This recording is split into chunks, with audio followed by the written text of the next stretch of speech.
नमस्कार, परभणी न्यूजमध्ये आपलं स्वागत करतो. मी दिलीप बनकर. पाहूया आजच्या ठळक घडामोडी.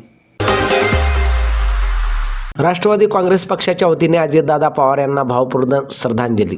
परभणी शहरातील प्रभाग क्रमांक 13 मधील सर्व जाती धर्माच्या नागरिकांच्या वतीने व राष्ट्रवादी काँग्रेस पक्षाच्या वतीने राष्ट्रवादी काँग्रेस पक्षाचे सक्रिय कार्यकर्ते तथा परभणी शहर महानगरपालिकेचे माजी नगरसेवक विकासभाऊ प्रभाकर लंगोटे यांच्या अध्यक्षतेखाली झालेल्या शोकसभेत नामदार अजितदादा पवार यांना भावपूर्ण श्रद्धांजली अर्पण करून त्यांनी आपल्या राजकीय आयुष्यात केलेल्या सामाजिक व राजकीय कार्याची यावेळी प्रकाश टाकण्यात आला.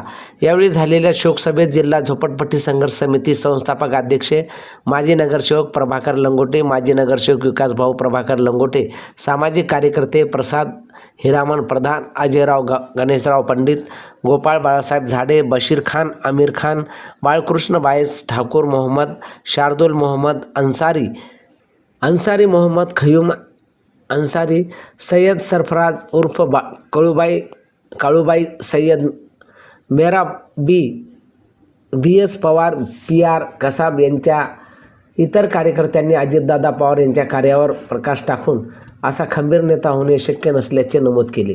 कार्यक्रमाचे संचालन शैलेश खरात यांनी तर कार्यक्रमाचे आयोजन गौतम झुंजारे, संदीप भाया झुंजारे, अनिलराव झाडे यांनी केले. तर शोकसभा यशस्वी होण्यासाठी तुकाराम शिंदे पाटील, अभय डुमणे, पप्पू खंदारे, अनिल वाकळे, रोहित गायकवाड, हातागळे रोडे यांच्यासह इतर युवक कार्यकर्त्यांनी परिश्रम घेतले.